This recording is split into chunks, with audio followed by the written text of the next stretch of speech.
Pierre coule. Comme nous tous pouvons un jour ou l'autre sombrer, nous sentir très mal. Pierre, lui, il a eu la chance d'avoir la main de Jésus qu'il a pris et qu'il a remis sur le bateau. C'est quelque chose qu'on peut tous sentir dans la prière, dans le silence. Vous fermez les yeux et vous acceptez de sentir que Jésus vous aime, que vous restiez à la surface ou que vous couliez.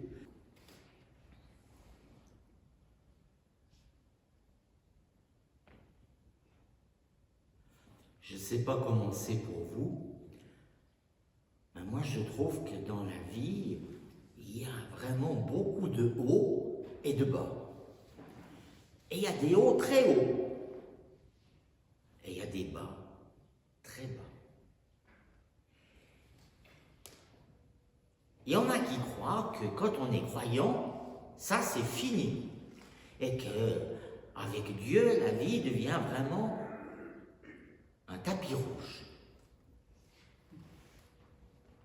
Tout devient facile avec Dieu. Mais ça ne marche pas comme ça. C'est pour ça qu'il y a tellement de gens qui essayent de croire en Dieu, qui font un petit bout de chemin, et puis qui disent alors non merci, hein. C'est pas mieux qu'avant. Et qui sont dégoûtés, et qui sont fâchés, et qui sont révoltés. Et qui disent ça servira à quoi de prier, de lire la Bible? Ma vie va pas mieux. Il y a des hauts, il y a des bas dans nos vies personnelles et dans nos vies communautaires. Par exemple, dans cette belle paroisse, vous avez vécu un moment très haut, un moment magnifique, un moment avec plein de familles qui étaient là, un moment avec plein de baptêmes, un moment avec une espèce de vent qui vous a poussé. Et quel bonheur ça a été! Et puis, Jules est parti et vous avez vu comme ça a été difficile, comme ça a été douloureux depuis son départ. Et ça a été un bas pour notre communauté. Et maintenant, vous vous retrouvez avec de nouveau le vieux Bernard pour quelques mois, mais pauvre.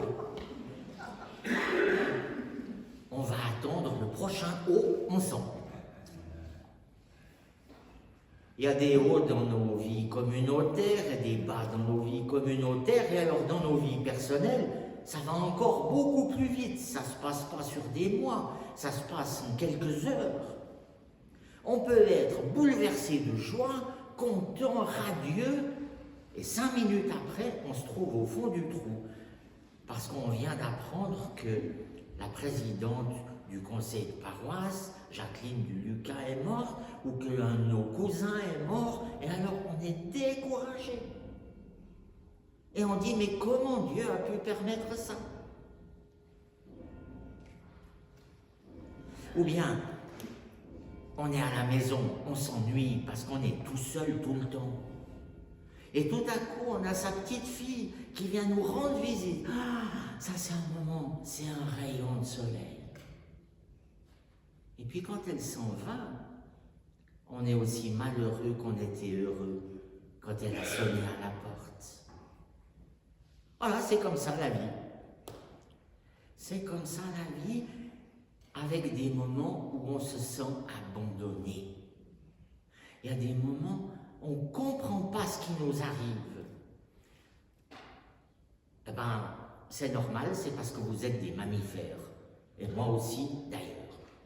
Si vous étiez une araignée, par exemple, vous n'auriez pas ce problème. Mais si vous étiez un chien, vous auriez le même problème. Parce que tous les mammifères sont capables de se sentir abandonnés. Et d'être malheureux comme des pierres au quart de tour. Eh bien, à l'époque de Jésus, c'était exactement comme ça. Par exemple, là, on a le récit d'une journée de la vie de Jésus et de ses copains. Eh bien, ça a commencé avec un truc incroyable. Ils étaient 5000. Rendez compte, 5000, s'il y avait 5000 personnes qui débarquaient ici, voyez un peu l'ambiance, l'enthousiasme, l'euphorie. Et non seulement ils étaient nombreux, mais il s'est passé un truc dingue. Jésus les a tous nourris. Et il leur a parlé. Lui, en direct, pas un pauvre pasteur. Lui, il était là. Il a pris soin d'eux. Et chacun s'est senti accueilli, porté. Alors pour les disciples, vous voyez s'ils étaient fiers et s'ils étaient contents. C'était... vous voyez de quoi il est capable, notre maître. Vous voyez? Mais bon, toutes les bonnes choses ont une fin, ce qui fait que les pauvres disciples se sont retrouvés tout seuls. Jésus leur a dit, bon, ben c'est bon les amis, il faut reprendre le bateau et puis on se retrouvera plus tard. Et donc les disciples partent, ils sont un peu fatigués, et Jésus leur a dit de traverser le lac, et ils n'en peuvent plus, et le vent se met à souffler très fort, et en plus le vent souffle exactement dans la mauvaise direction contre eux. Ils ne peuvent pas avancer d'1 mètre. Ils sont bloqués. C'est la nuit, et ils sont frappés par des vagues, et ils n'avancent pas. Ça, c'est un moment où les disciples disent « Oh là là, engagez-vous » qui disait « Oh là là, pourquoi est-ce qu'il nous a abandonnés? Pourquoi il n'est pas avec nous? Il fait quoi? Je vous demande, il fait quoi ?» Et voilà, les heures passent, des heures et des heures, ça n'en finit pas cette histoire. Alors vous voyez, s'ils n'avaient pas vécu un moment aussi extraordinaire juste avant, ce serait moins pénible. Mais quand on vit des choses fantastiques, c'est d'autant plus désagréable quand ça va mal. C'est d'autant plus choquant. Et c'est là que Jésus les rejoint. Et l'espoir revient. Et pour Pierre, qui est un peu un exalté, vous avez remarqué dans la Bible, pour Pierre qui s'allume au quart de tour, pour Pierre, c'est de nouveau l'euphorie. Il est prêt à bondir pour rejoindre Jésus sur l'eau. Parce que ça y est, les miracles, ça recommence. Il a nourri 5000 personnes, maintenant il marche sur l'eau. Et Pierre est tout feu, tout flamme. Et alors il est même tellement tout feu, tout flamme, qu'il se met lui aussi à marcher sur l'eau. Voyez, ça c'est incroyable, vivre un truc pareil. C'est l'exaltation totale. Et puis il se met à couler. 2 secondes avant, il était presque au paradis. Quand on commence à marcher sur l'eau, vous savez, c'est bon signe, c'est que le paradis n'est pas loin. 2 secondes plus tard, il se met à couler. Et là, les doutes, le chagrin, la révolte, l'incompréhension et le sentiment d'être rien du tout reviennent très fort pour Pierre. Pourquoi est-ce qu'il a coulé? Je vous le demande. Pourquoi? Eh bien, on ne sait pas. Et ça, c'est très embêtant. Les angoisses surgissent à l'improviste. Elles sont parfois tellement violentes qu'on ne peut pas les maîtriser. L'angoisse ne se commande pas. Si vous rencontrez des gens angoissés, des gens qui sont pétrifiés par la peur, ne leur dites pas « Non, mais pourquoi t'es angoissé? Tu vois bien, tout va bien, ça ira. » Ça ne sert à rien. Ça ne sert à rien. Ça les fait couler encore un peu plus, parce qu'alors ils disent « Ah bon, non seulement je coule, mais en plus c'est de ma faute et je suis un âne. » Pierre coule.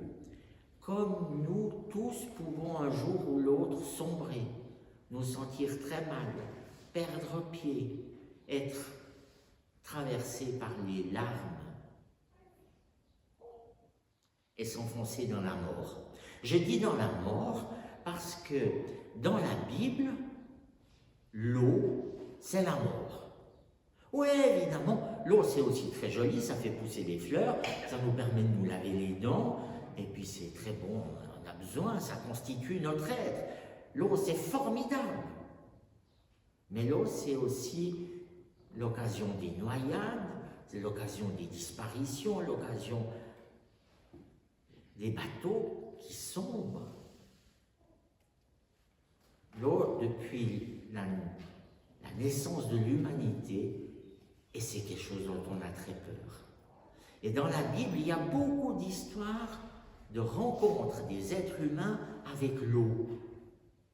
Par exemple, tout à l'heure, Anne nous a proposé de relire le psaume 18.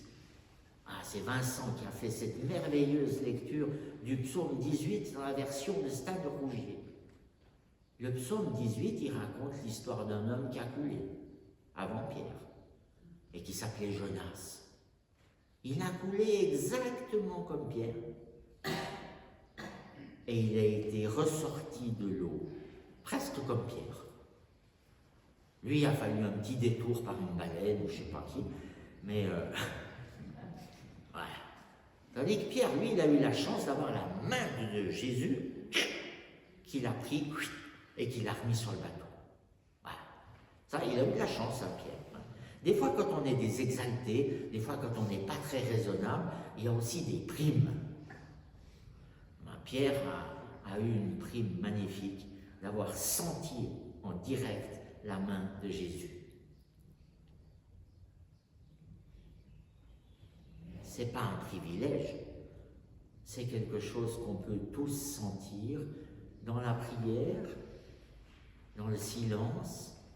Vous fermez les yeux et vous acceptez de sentir que Jésus vous aime, que vous restiez à la surface ou que vous couliez, que vous soyez dans une période joyeuse ou dans une période sombre, Jésus n'est pas loin.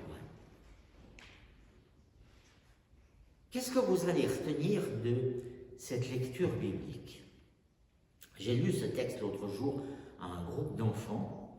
Et ils m'ont dit, ah ouais, mais alors, moi je vais retenir que je peux descendre du bateau même si je ne sais pas nager. Non, je vous en supplie, faites pas ça. C'est pas ça que Jésus vous demande. Qu'est-ce que Jésus vous demande?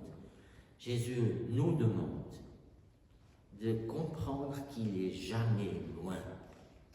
Des fois, on trouve que ça met un peu longtemps pour qu'il intervienne, mais il est quand même tout près. Et il ne nous laissera pas partir jusque dans le désastre absolu sans nous bénir et sans nous sauver à sa manière. Jésus aimerait que vous vous souveniez que vous pouvez. You can. Vous pouvez le faire. Ça, c'est quand même très différent, hein, parce qu'un des épisodes célèbres de la Bible qui parle de l'eau dangereuse, c'est la traversée de la mer Rouge. Vous vous souvenez de cette histoire, hein? Le peuple, il a les troupes égyptiennes qui lui coursent derrière, donc il va se faire manger tout cru par les soldats du pharaon. Il arrive au bord de la mer. Ah, on fait quoi quand on est coincé par la mer? Bon, ben alors là, Dieu, il fait un truc très sympa, il écarte la mer, il passe.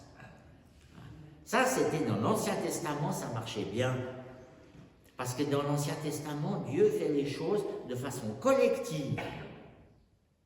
Quand on est avec Jésus, c'est plus à la louche pour tout le peuple en même temps.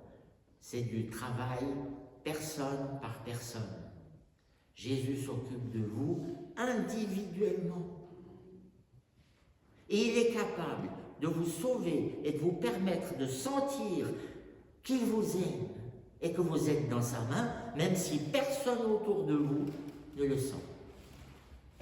Et puis l'autre grande différence avec l'époque du peuple juif au temps des pharaons, c'est que Dieu ne fait pas tout à notre place. Vous voyez, quand il a écarté la mer, là c'est Jésus, c'est Dieu qui a intervenu et qui a trouvé la solution. Depuis Jésus, on ne demande plus à Dieu de tout régler à notre place. Jésus nous dit, tu peux faire des choses extraordinaires. Tu es capable de faire des choses inimaginables. Rien n'est impossible avec Dieu. Tu peux te surpasser. Tu peux surmonter la mort. Tu peux surmonter les angoisses. Tu peux surmonter tous les chagrins. Tu peux surmonter tous les drames de ta vie et de la vie du monde. Tu peux rester à la surface. Oui, tu peux. Et c'est une immense parole de confiance que Dieu nous donne. C'est beau de faire confiance à Dieu, mais c'est encore plus étonnant que Dieu nous fasse confiance. Et puis Jésus aimerait que tu entendes dans ce texte qu'il est là pour te donner la main. Et quand tu n'arrives plus tout seul, tu n'es pas tout seul. Il est encore là pour t'aider. Il te donne la main. Et il y avait aussi ça hein, dans le psaume de Stan Rougi. Et puis la dernière chose que j'aimerais bien que vous entendiez dans ce texte, c'est que Jésus remonte avec nous dans la barque. On n'est pas abandonné dans nos vies de communautés fragiles, dans nos petites églises, dans nos petits groupes. On n'est pas tout seul. Jésus lui-même vient prendre sa place. Et quand il est là, quand on sent qu'il est là, alors on arrête d'être frappé, battu, et le calme s'installe.